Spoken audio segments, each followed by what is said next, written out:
بسم اللہ الرحمن الرحیم۔ گمنام ہیرو کے معزز ناظرین السلام علیکم۔ دوستو لائک ضرور کر دیا کریں، شکریہ۔ آئیے چلتے ہیں کہانی کی طرف۔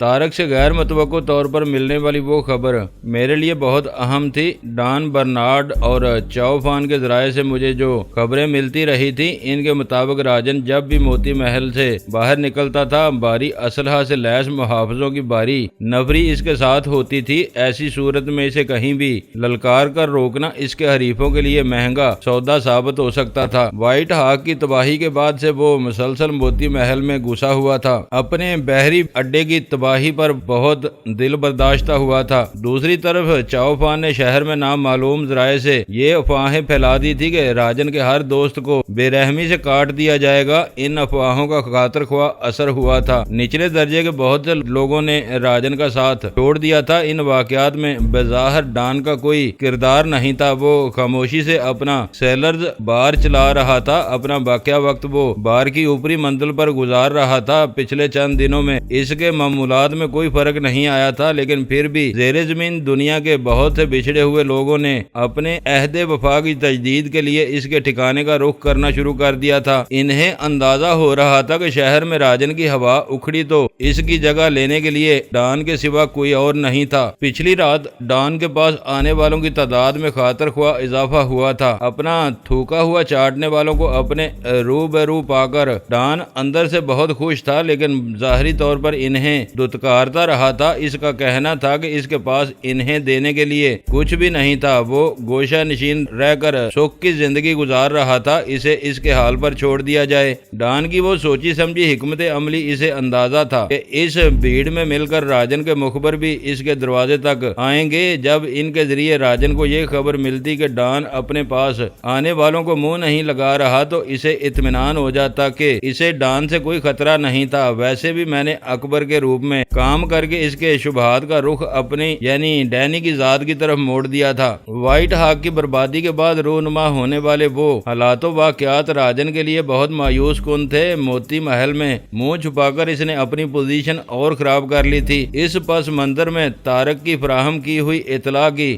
اہمیت بہت بڑھ گئی۔ اگر راجن اپنے معمولات سے ہٹ کر محض 3 آدمیوں کے ساتھ اپنے مسکن سے نکلا تھا تو یقینی طور پر اس کے پیش نظر کوئی اہم کام تھا۔ میرے لیے وہ بہترین موقع تھا۔ اگر کسی طرح ان چاروں کو گھیر لیا جاتا تو راجن کا فتنہ ہمیشہ کے لیے ختم ہو سکتا تھا۔ اس سے نہ صرف میرا انتقام پورا ہو جاتا بلکہ اس کے انجام پر جلال بھی خوش ہو جاتا رہا۔ ڈان تو اس کی زندگی کا مقصد ہی راجن کو جہنم واصل کرنا رہ گیا تھا۔ راجن کی موت پر اس کی خوشی کا اندازہ لگانا ناممکن نہیں تھا۔ میں نے غزالہ کو اس نئے موڑ سے آگاہ کرتے ہوئے اس کے تمام پہلوؤں پر غور کیا اور پھر فوری طور پر چاؤ فان سے رابطہ کرنے کا فیصلہ کر لیا۔ چاؤ فان تم اس وقت کہاں ہو؟ نمبر ملتے ہی میں نے اس سے سوال کیا۔ ماسٹر میں اس وقت مادام کے قدموں میں بیٹھا ہوا اسے منا رہا ہوں۔ اس کی چہکتی ہوئی آواز آئی۔ وائٹ ہاک کو سمندر میں ڈوبے 40 گھنٹے سے زائد وقت گزر چکا ہے، لیکن مجھے اس کی کامیابی کا جشن منانے کا موقع نہیں ملا۔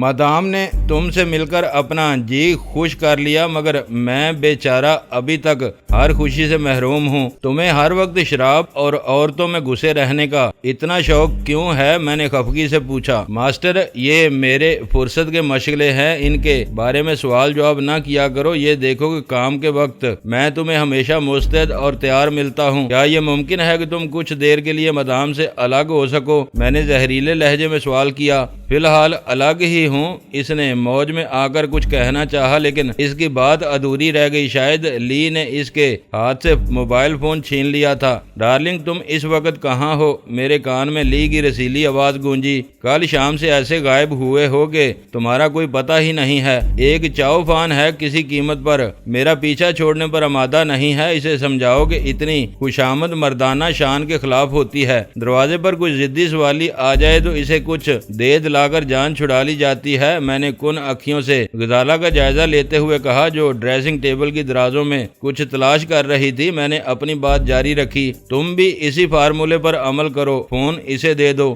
اس وقت بہت اہم معاملہ درپیش ہے۔ میرا مشورہ سن کر وہ زومانی انداز میں ہنسی، پھر بولی، کیا چھوٹا راجن کی گردن تمہارے ہاتھ میں آ گئی؟ وائٹ ہاک کی غرقابی کے قصے میں ہماری شریک کار بن کر لی راجن کی حد تک ہماری رازداں بن گئی تھی۔ وہ کوئی شریف اور آبرومند خاتون نہیں تھی، پھر بھی میں نے اندازہ لگا لیا تھا کہ وہ راجن کے ہاتھوں اپنی اور اپنی بہن کی پامالی پر واقعی اس کے خون کی پیاسی ہو گئی تھی۔ میں نے لمحہ بھر توقف کر کے اس نقطے پر سوچا، پھر کہا، کچھ ایسی ہی بات ہے، فون اسے دے دو، دیر نہ کرو، میرے پاس ایک اور کال آنے والی ہے۔ تم بہادر اور شیر دل مرد ہو۔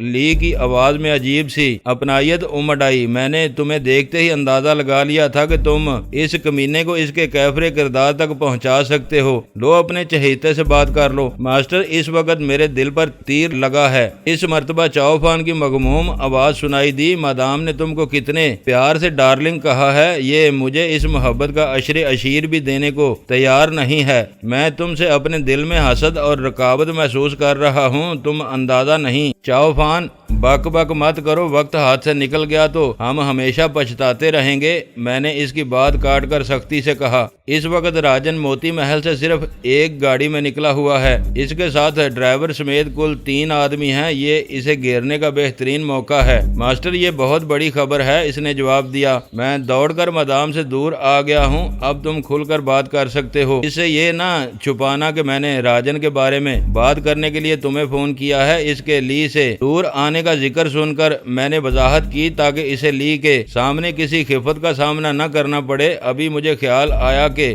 راجن کے معاملے میں وہ ہماری رازداں اور ہم خیال ہے۔ اگر میں اسے اپنی کال کا مقصد نہ بتاتا تو وہ اب تک میرا دماغ چاٹ رہی ہوتی۔ مجھے اپنی اور اس کی باتیں نہ سنایا کرو، دل پر چھریاں چل جاتی ہیں۔ یہ بتاؤ کہ راجن کا کیا قصہ ہے، اس کے لیے ہمیں کیا کرنا ہے؟ اس کے ابتدائی جواب پر میرا خون کھول اٹھا۔ ایک طرف وہ مجھے اپنا ماسٹر اور آقا تسلیم کرتا تھا اور دوسری طرف بازاری انداز میں میرا اور اپنا موازنہ کر رہا تھا، مگر میں نے موقع کی نزاکت کے پیش نظر اپنا غصہ ضبط کرتے ہوئے کہا، فوراً وہاں سے نکلو اور اپنی ایکارڈ لے کر میرے ہوٹل کے باہر پہنچ جاؤ، ہمیں ہر حال میں اس کو گھیرنا ہے۔ ماسٹر، ایکارڈ بننے کے لیے گئی ہوئی ہے، اس کی جھجکتی ہوئی آواز آئی۔ پھوم پھاٹ کو روکنے کے چکر میں وہ پیچھے سے لگ گئی تھی۔ کل تک میں نے مضطربانہ انداز میں اس کی بات کاٹ دی، تو کیا لی سے عشق لڑانے کے لیے پیدل چل کر اس کے گھر پہنچے ہو؟ اس وقت میرے پاس چوری کی ایک جیپ ہے۔ اس کی آواز یکا یک دھیمی ہو گئی، شاید وہ اپنے اعتراف کو اپنی خود ساختہ محبوبہ سے چھپانے کی کوشش کر رہا تھا۔ یہ اور بھی اچھی بات ہے،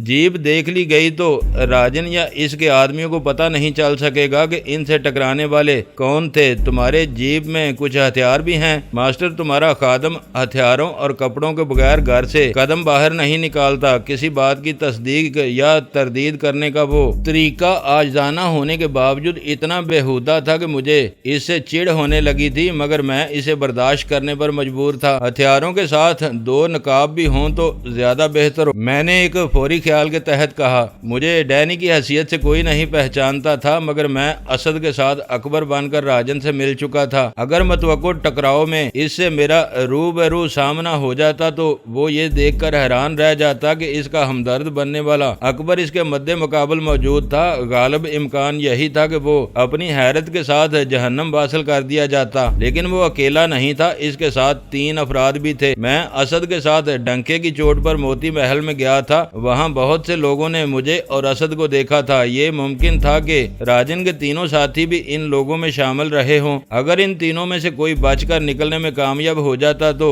اکبر والی کہانی ہر طرف پھیل سکتی تھی۔ اکبر ڈینی کی طرح بے نام و نشان نہیں تھا، اس کا ایک منفرد چہرہ تھا۔ راجن کے رہے سہے حمایتی شہر میں اکبر کی تلاش شروع کر دیتے تو میں مشکلات سے 2-4 ہو سکتا تھا۔ جیپ میں نقاب بھی مل جائیں گے۔ اس بار چاؤ فان کی آواز خفت آمیز تھی۔ تھی۔ یہ جیپ 2 مہینوں سے میرے آدمیوں کے استعمال میں ہے۔ رنگ کے علاوہ اس کی نمبر پلیٹیں بھی بدلی ہوئی ہیں۔ اس میں نقب زنی کے آلات سے لے کر قتل کرنے والے ہتھیاروں تک سب موجود رہتا ہے۔ پتہ نہیں کب کس چیز کی ضرورت پیش آ جائے۔ چوفان تمہارے آدمی چوری اور نقب زنی بھی کرتے ہیں۔ میں اس موقع کی سنگینی کے باوجود اپنی بے ساختہ حیرت کے اظہار پر قابو نہیں پا سکا۔ ماسٹر، زندہ رہنے کے لیے سب کچھ کرنا پڑتا ہے۔ اس کی آواز میں بے چارگی تھی۔ کوئی کروڑ پتی اپنی تجوری کھول کر اپنا مال کسی اور کو نہیں دیتا۔ ہمیں مجبور ہو کر یہ کام کرنا پڑتا ہے۔ ہمیں اپنی گاڑی چلانے اور زندہ رہنے کے لیے پیسے کی ضرورت ہے۔ جہاں سے بھی ممکن ہوتا ہے ہم اپنی یہ ضرورت پوری کر لیتے ہیں۔ میرے ذہن میں ڈان کی دی ہوئی انعام کی بھاری رقم نے سر ابھارا۔ اس نے مجھے اور چاؤفان کو بیک جنبش ابرو 1.5 لاکھ بعد دے دیے تھے۔ وہ کوئی معمولی رقم نہیں تھی۔ یہ یقینی بات تھی کہ ڈان کو سیلرز بار سے اتنی آمدنی نہیں ہو سکتی تھی۔ وہ وسائل کچھ اور ہی تھے جن پر چاؤفان کسی حد تک روشنی ڈال رہا تھا۔ چاؤفان جھاڑ کا کانٹا تھا۔ اس سے ایک بات کہی جاتی تو وہ 10 باتیں شروع کر دیتا تھا۔ بہتر یہی تھا کہ اسے زیادہ نہ کریدا جائے۔ اس کی وضاحتوں کے لیے دن کے 24 گھنٹے کم پڑ سکتے تھے۔ میں نے وہ بات وہیں ختم کرتے ہوئے کہا، میں انتظار کر رہا ہوں۔ اپنی جگہ پر پہنچ کر مجھے کال کرو، میں آ رہا ہوں۔ اس کی آواز پر مردنی چھائی ہوئی تھی۔ بات ختم کرتے کرتے اچانک وہ بولا، مدام دور سے کچھ اشارے کر رہی ہے، شاید یہ بھی ہمارے ساتھ شامل ہونا چاہتی ہے۔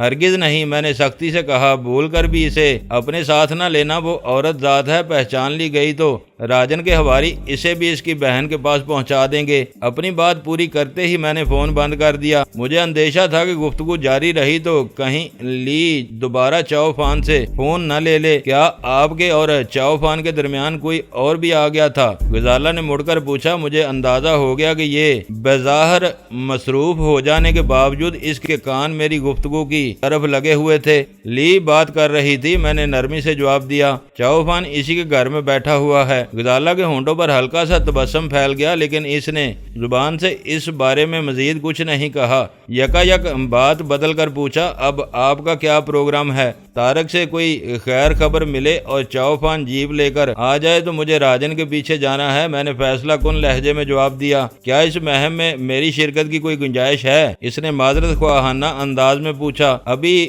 فون پر چاؤفان کہہ رہا تھا کہ لی بھی اس کے ساتھ آنا چاہتی ہے۔ تم نے سن لیا ہوگا کہ میں نے سختی سے اسے منع کر دیا۔ تمہاری پوزیشن بھی وہی ہے۔ میں کسی قابل شناخت عورت کو اپنے ساتھ لے جانے کا خطرہ مول نہیں لوں گا۔ میں آپ کی باتیں نہیں سن رہی تھی، غزالہ نے اپنی صفائی پیش کی۔ فالتو ٹائم بم دیکھ رہی تھی۔ آپ کہہ رہے ہیں تو ٹھیک ہی ہوگا۔ اس کی زبان سے ٹائم بم کا ذکر سنتے ہی مجھے یاد آ گیا کہ ابتدا میں چاؤفان نے گولڈ ڈریگن کی تباہی کے لیے مجھے 2 ٹائم بم دیے تھے، جن میں سے کوئی بھی گولڈن ڈریگن میں استعمال نہیں ہو سکا۔ ایک کا فیوز آن تھا، اسے دریا کی نظر کر دیا گیا۔ دوسرا ہمارے ہوٹل کے کمرے میں محفوظ تھا۔ کسی مہم کے لیے وہ ٹائم بم ایک اچھا ہتھیار ثابت ہو سکتا تھا، مگر اس کا ہمارے کمرے میں موجود رہنا مناسب نہیں تھا۔ تازہ ترین مہم میں راجن اور اس کے آدمیوں کا براہ راست تصادم ہونے کی توقع تھی۔ اس میں کسی ٹائم بم کے استعمال کی کوئی گنجائش نہیں تھی۔ پھر بھی میں نے غزالہ سے کہا، وہ بم باہر نکال دے۔ چاؤفان کو وہ امانت اسے لوٹا کر میں اپنا بار ہلکا کر سکتا تھا۔ وہ بم چاؤفان کے زیر استعمال مسروقہ جیب میں پڑا رہتا تو کہیں نہ کہیں کام آ سکتا تھا۔ کچھ دیر بعد طارق کا فون آ گیا۔ تعاقب جاری ہے۔ سڑکوں کے پیچ و خم کی وجہ سے سمتیں بدل رہی ہیں۔ میرا اندازہ ہے کہ اب بھی ہم جنوب کی طرف شہر سے تقریباً باہر آ چکے ہیں۔ فضا میں پھیلی ہوئی ہلکی سی سمندری بسان سے مجھے شک ہو رہا ہے کہ اگلی گاڑی بندرگاہ کی طرف جا رہی ہے۔ وہ دھیمی اور پرسکون آواز میں رپورٹ دیتا چلا گیا۔ وہ اپنی لانچ کے آبی مزار کی طرف جا رہا ہوگا، میں نے کہا۔ اس لانچ کی غرقابی کے بعد وہ پہلی بار موتی محل کی 4 دیواری سے باہر آیا ہے۔ تمہارا اندازہ درست ہے۔ یہ بسان میرے نتنوں کو شناسا محسوس ہو رہی ہے۔ خبر ملنے کے بعد میں نے خود ساحل سے سمندر کا جائزہ لیا تھا۔ اس وقت تک لانچ زیر آب آ چکی تھی۔ طارق نے کہا، حیرت ہے کہ یہ راستے میری شناخت میں نہیں آ رہے۔ یہ کوئی انوکھی یا پریشان کن بات نہیں تھی۔ طارق نے پہلی مرتبہ دن کے اجالے میں ادھر کا چکر لگایا تھا۔ دن کے مقابلے میں رات کو ہر علاقے میں اندھیروں اور اجالوں کی وجہ سے ایسی تبدیلیاں رونما ہو جاتی ہیں کہ شناخت مشکل ہو جاتی ہے۔ یہ امکان بھی تھا تھا کہ راجن کے ڈرائیور نے بندرگاہ تک پہنچنے کے لیے کوئی اور راستہ اختیار کیا ہو۔ دونوں صورتوں میں پریشانی کی کوئی بات نہیں تھی۔ اس بار طارق کی رپورٹ سن کر مجھے پختہ یقین ہو گیا تھا کہ راجن کی منزل بینکاک کے ساحل کے سوا کوئی اور نہیں تھی۔ تمہارے ڈرائیور کا کیا حال ہے؟ اس بارے میں مطمئن ہونے کے بعد میں نے پوچھا۔ اس نے مجھے تصویروں کے 3 واہیات البم دیے تھے جو میں نے اسے لوٹا دیے، اس نے سنجیدہ لہجے میں جواب دیا۔ اس کے بارے میں میرا اندازہ درست ثابت ہوا، وہ پیسوں کا لالچی ہے۔ تصویریں واپس لیتے ہی اس نے کرائے کا مسئلہ چھیڑ دیا۔ اس سے 500 بعد میں معاملہ طے ہوا ہے۔ میں نے اسے یقین دلایا ہے کہ کوئی مار پیٹ وغیرہ نہیں ہوگی۔ 500 بعد میں وہ مجھے شہر واپس پہنچائے گا۔ تعاقب کا مقصد پورا ہو چکا ہے۔ میں نے وہ تفصیل سن کر کہا، اس کی منزل کا علم ہو جانے کے بعد اب تمہارا آگے تک جانا بے سود ہے۔ اگر وہ ہمارے وہاں پہنچنے تک رکا رہا تو خاصا خون ریز تصادم ہونے کا امکان ہے۔ تم موقع دیکھ کر یہیں کہیں سے واپس لوٹ جاؤ۔ اس اجازت کے لیے میں تمہارا شکر گزار ہوں۔ میں یہی سوچ رہا تھا کہ میرے لیے ٹیکسی ڈرائیور کے ساتھ آخر تک موجود رہنا خطرناک ثابت نہ ہو۔ اس کی آواز واقعی تشکر امیز تھی۔ مجھے ایک لمبے عرصے تک اس شہر میں رہنا اور پبلک ٹرانسپورٹ پر انحصار کرنا ہے۔ کیا پتا یہ ڈرائیور دوبارہ کہاں ٹکرا جائے۔ مجھے لی کے گھر سے ہوٹل تک کے فاصلے کا اندازہ ہو چکا تھا۔ وقت کے حساب سے چوفان کو کسی بھی لمحے پہنچ جانا چاہیے تھا۔ میں نے شاپنگ بیگ میں لپٹا ہوا ٹائم بم اٹھایا اور غزالہ کو خدا حافظ کہہ کر ہوٹل کے کمرے سے نکل گیا۔ بیم گن میں نے اپنی پتلون کی جیب میں ڈال لی تھی، انگوٹھیاں انگلیوں میں موجود تھیں۔ میں نیچے اتر کر ہوٹل کی لابی سے گزر رہا تھا کہ چوفان کی کال آ گئی۔ وہ ہوٹل کے باہر موجود تھا اور مجھ سے اپنی پھرتی پر داد طلب تھا۔ طارق کی فراہم کی ہوئی اطلاع کے مطابق راجن سفید گاڑی میں سفر کر رہا تھا۔ چوفان کے پاس موجود جیپ کا رنگ بھی سفید تھا۔ اس کی پوری باڈی آہنی چادروں سے بنی ہوئی تھی۔ اس کی زبان سے جیپ کا ذکر سن کر میرے ذہن میں کھلی ہوئی گاڑی کا تصور ابھرا تھا جو غلط ثابت ہوا۔ وہاں سے روانہ ہوتے ہی میں نے ٹائم بم کا تھیلا اس کے حوالے کر دیا۔ تمہاری امانت میں تمہیں لوٹا رہا ہوں، اسے کہیں اور آزما لینا، یہ بہت مہنگا بم ہے۔ اس نے وہ تھیلی احتیاط سے پچھلے پائیدان پر رکھتے ہوئے کہا، ڈھونڈنے جاؤ گے تو 10,000 بعد میں بھی نہیں ملے گا۔ تم نے تو اسے امریکی فوجی کیمپ سے چرایا ہوگا۔ میں نے طنز سے تبصرہ کیا۔ ماسٹر خدا کا خوف کرو، میں ایسی حرکتیں نہیں کرتا، اس نے التجائیہ انداز میں کہا۔ تھوڑی دیر پہلے تم خود نقب زنی کے بارے میں بتا رہے تھے۔ نقب زنی اور چوری میں بہت زیادہ فرق نہیں ہوتا، ڈکیٹی البتہ مختلف چیز ہوتی ہے۔ میں کھلے دل سے تم کو ہر بات بتا دیتا ہوں، تم تانا دے رہے ہو۔ اس نے شکایت کی، نقب زنی اور چوری میں بم وغیرہ ہاتھ نہیں آتے، نقد مال ملتا ہے، اس سے دنیا کی ہر شے خریدی جا سکتی ہے۔ تم کیا سمجھتے ہو میں نے لی کو 30,000 بات اپنی جیب سے دیے ہوں گے؟ چوری کا مال اسی طرح جاتا ہے۔ اس نے تم سے کوئی رعایت نہیں کی؟ میں نے پوچھا۔ رعایت؟ اس نے احتجاجی انداز میں دہرایا۔ وہ تمہارے سامنے سخاوت کی باتیں کرتی ہے، اندر سے لالچی ہے۔ 30,000 کے علاوہ انعام بھی مانگ رہی تھی۔ میں نے اسے اس کی بہن کے انتقام کا معاملہ یاد دلایا تو وہ چپ ہو گئی۔ یہ سب اپنی جگہ درست ہے، یہ بتاؤ کہ تم کہاں جا رہے ہو؟ اس نے اچانک بریک لگا کر سڑک کے بیچ میں گاڑی روک دی اور اپنے سر پر ہاتھ مارتا ہوا بولا، تمہارے یا ڈان کے سامنے آتا ہوں تو میری عقل پر پتھر پڑ جاتے ہیں۔ تم سے کچھ پوچھے بغیر مدام کے گھر کے راستے پر چل پڑا ہوں۔ پیچھے آنے والی کئی گاڑیوں کے ٹائر سڑک پر چیخ اٹھے۔ لوگوں نے غصے میں لمبے لمبے ہارن بجائے، لیکن چوفان کے کان پر جوں بھی نہ رینگتی۔ وہ ان سب کے احتجاج سے بے پرواہ ڈٹائی سے میرا چہرہ تک رہا تھا۔ رکنے والی گاڑیاں اس کے دائیں بائیں سے نکلنے لگیں۔ کئی افراد اپنی زبان میں چلاتے ہوئے گزرے۔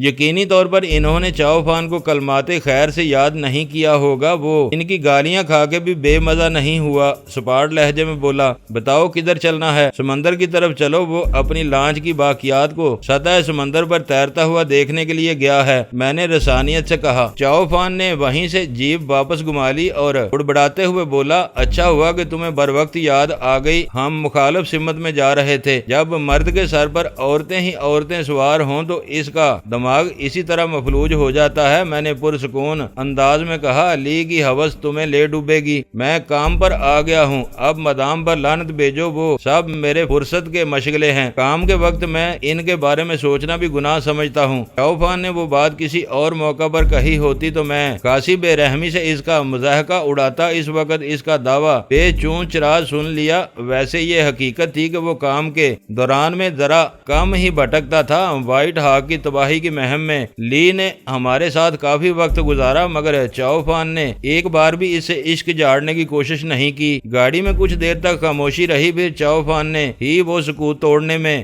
پہل کرتے ہوئے پوچھا، ماسٹر تم نے سفر کی سمت کا تعین کر لیا؟ یہ نہیں بتایا کہ وہ کہاں ملے گا؟ تم دیکھ چکے ہوگے بینکاک کا ساحل بہت طویل اور کٹا پھٹا ہے، ہم ان چاروں کو کہاں ڈھونڈتے پھریں گے؟ وہ سمندر کی سیر کے لیے نہیں گئے، اسے لانچ کے ڈوبنے کی جگہ کے آس پاس موجود ہونا چاہیے۔ یہ کام مشکل ثابت نہیں ہوگا، پھر تو وہ وہیں ملے گا جہاں رک کر ہم نے بموں کے ریموٹ کنٹرول استعمال کیے تھے۔ پورے ساحل پر اسے اپنے مقصد کے لیے اس سے صاف اور بہتر جگہ نہیں ملے گی۔ اس نے پورے وثوق کے ساتھ جواب دیا۔ ہتھیاروں کی کیا پوزیشن ہے؟ میں نے پوچھا۔ جہاں ہاتھ ڈالو گے کچھ نہ کچھ مل جائے گا، اس نے ایک موڑ کاٹتے ہوئے لہک کر جواب دیا۔ میں اسے قاتل جیپ کہتا ہوں، پہلے اپنی سیٹ کے نیچے دیکھ لو، نقاب ڈیش بورڈ کے خانے میں ملیں گے۔ اپنی سیٹ کے نیچے ہاتھ ڈالتے ہی مجھے اس کے بیان کی صداقت کا یقین آ گیا۔ ایک ہلکی اور خود کار رائفل کا آہنی دستہ میرے ہاتھ میں آ گیا تھا۔ میری سیٹ کے نیچے اس رائفل کے ساتھ 2 پستول اور فاضل میگزین کا ایک پیکٹ بھی موجود تھا۔ میں نے لمبی مسافت کا فائدہ اٹھاتے ہوئے راستے میں ہی تینوں ہتھیاروں کا جائزہ لیا۔ رائفل کا میگزین پورا تھا، دونوں پستول خالی اور غالباً بالکل نئے تھے۔ میں نے پیکٹ پھاڑ کر ان دونوں پستولوں کو بھی تیار کر لیا۔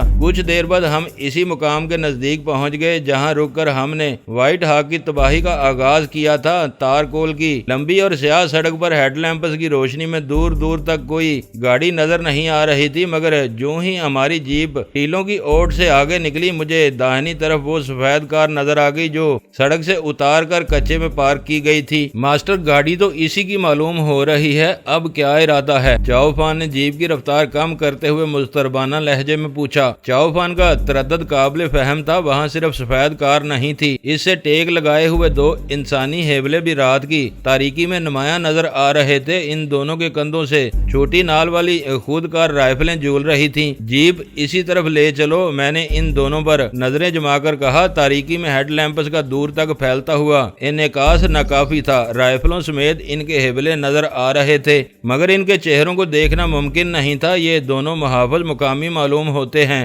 ان سے تم ہی کو نمٹنا ہوگا، میرے لیے ان کی بولی اجنبی ہوگی۔ ان کے قد کاٹ پر نہ جاؤ، چاؤ فان نے جیپ سڑک سے اتارتے ہوئے جلدی سے کہا۔ میں تم کو بتا چکا ہوں کہ وہ سارے کام مقامیوں سے لیتا ہے، لیکن اپنی حفاظت کے معاملے میں ان پر بھروسہ نہیں کرتا۔ اس کے سارے ذاتی گارڈز بھارتی ہوتے ہیں۔ جیپ ناہموار زمین پر اچھلتی اور گراتی ہوئی بتدریج ان دونوں کی طرف بڑھ رہی تھی۔ میں نے ایک پستول سنبھال لیا تھا۔ چاؤ فان بھی میری تقلید میں کسی ناگہانی صورتحال کا مقابلہ کرنے کے لیے تیار ہو چکا تھا۔ ان کی سفید گاڑی سڑک سے کافی دور کھڑی ہوئی تھی۔ چاؤ فان نے جس رخ سے جیپ نیچے اتاری، ادھر راستہ صاف نہیں تھا، درمیان میں کئی ٹیلے حائل تھے۔ اس وقت تک میں نقابوں کو بھولا ہوا تھا۔ تصادم کا مرحلہ ہر لمحے قریب سے قریب تر آ رہا تھا۔ میں نے تیزی سے ڈیش بورڈ کا خانہ کھول کر اندر ہاتھ ڈالا اور ٹٹول کر مصنوعی ریشے کے لچکدار نرم کپڑے کے بنے ہوئے غلاف نما نقاب نکال لیے۔ وہ تعداد میں 3 تھے۔ میں نے ایک پھرتی سے اپنے سر پر چڑھا کر گردن تک منڈ لیا، دوسرا ڈیش بورڈ کے خانے میں واپس ڈالا اور تیسرا چاؤ فان کی طرف بڑھا دیا۔ آنکھوں کے سوراخوں کو ان کی صحیح جگہ لانے کی کوشش میں مجھے کچھ دشواری ہوئی، لیکن کپڑا لچکدار ہونے کی وجہ سے اس میں زیادہ دیر نہیں لگی۔ چاؤ فان نے بھی جیسے تیسے اپنا نقاب چہرے پر پہن لیا۔ مجھے اپنے بارے میں اندازہ نہیں ہو سکا، لیکن چاؤ فان اس حلیے میں خاصا خوفناک نظر آنے لگا تھا۔ جو ہی وہ دونوں ہمارے ہیڈ لیمپس کی روشنی کی ذات میں آئے تو میں نے دیکھا کہ جیپ کے انجن کی آواز سن کر وہ پہلے سے چکنا ہو گئے تھے اور انہوں نے اپنی رائفلیں شانے سے اتار کر سیدھی کر لی تھی۔ ان میں سے ایک نے ہماری گاڑی دیکھتے ہی گرا کر کچھ کہا۔ وہ بس ایک لمحہ تھا، میں نے دیکھ لیا کہ چاؤ فان کے اندازے کے مطابق ان دونوں کے خدوخال ان کے بھارتی نژاد ہونے کی چگلی کھا رہے تھے۔ دونوں ایک ایک ہاتھ اپنے چہرے کے سامنے لا کر ہماری جیپ کی تیز روشنی سے بچنے کی کوشش کر رہے تھے، جس نے عملاً انہیں اندھا کر دیا تھا۔ ان کے دوسرے ہاتھوں میں ان کی رائفلیں دبی ہوتی تھیں۔ ماسٹر سالا تھائی بول رہا ہے، ہمیں رکنے اور بتیاں بجھانے کے لیے کہہ رہا ہے۔ اسی لمحے چاؤ فان دھیمی آواز میں منمنایا، جو کہہ رہا ہے وہی کرو، میں نیچے جا رہا ہوں، میں نے تیزی سے کہا۔ چاؤ فان نے کچی اور ناہموار زمین پر رینگتی ہوئی جیپ کو جو ہی بریک لگائے آئے۔ میں اپنی سمت کا دروازہ کھول کر بربری ریت پر کودا اور آہستگی سے دروازہ بند کر کے جیپ کے نیچے رینگ گیا۔ ہم لمبا فاصلہ طے کر کے وہاں تک پہنچے تھے۔ جیپ کا انجن بدستور چل رہا تھا، اس کے نچلے حصے سے آگ سی نکل رہی تھی۔ چوفان نے جیپ کے ہیڈ لیمپس بھی گل کر دیے۔ میں نے اپنی کمین گاہ سے دیکھا کہ 4 جوتے بہت تیزی سے جیپ کی طرف بڑھے، پھر وہ 2 کی جوڑیوں میں بٹ گئے۔ ان دونوں نے بیک وقت جیپ پر دونوں سمتوں سے چھاپا مارنے کا ارادہ کیا تھا۔ وہ صرف 2 تھے، اس کا مطلب یہ تھا کہ راجن چوتھے آدمی کے ساتھ ساحل کی طرف گیا ہوا تھا۔ ہمارا اصل ہدف وہی تھا۔ اگر ان دونوں پر کوئی آتشی ہتھیار استعمال کیا جاتا تو فائر کی آواز سنتے ہی راجن کو خطرے کا ادراک ہو جاتا۔ ہوشیار ہو جانے کے بعد اسے زیر کرنا بہت دشوار ہو جاتا۔ اس بارے میں مجھے چاؤفان سے کوئی بات کرنے کا موقع نہیں ملا، مگر مجھے توقع تھی کہ وہ نقطہ اس کے بھی پیش نظر ہوگا۔ بینکاک آنے کے بعد میں نے صرف ایک بار زہریلی انگوٹھی استعمال کی تھی۔ گولڈن ڈریگن کسینو میں زہریلی سوئی سے محافظ کی موت کو ڈان یا چاؤفان نے کسی شبے کی نگاہ سے نہیں دیکھا۔ میں انہیں یہ باور کرانے میں کامیاب ہو گیا تھا کہ میں اپنے شکار کو بے ہوش کر کے باتھ روم میں رکھے ہوئے ایک بڑے گملے پر ڈال کر آیا تھا، جہاں وہ اپنی بدقسمتی سے کسی زہریلے کیڑے کے مہلک ڈنک کا نشانہ بن گیا۔ ڈان میرا حمایتی تھا، اس نے میری کہانی پر یقین کر لیا، لیکن اس واردات پر سوبراج کے کان کھڑے ہو گئے۔ اس نے سمجھ لیا کہ میں بینکاک پہنچ چکا تھا۔ اس نے یقینی طور پر راجن کو بھی بتا دیا ہوگا کہ میں پاکستان میں اپنے کئی حریفوں کو ایسے زہر سے شکار کر چکا تھا۔ دوستو ویڈیو کو لائک ضرور کر دیا کریں۔ ISI پاک آرمی زندہ باد، پاکستان پائندہ باد۔ معزز ناظرین، اپنا خیال رکھیے گا اور اپنے اس چینل کا بھی شکریہ۔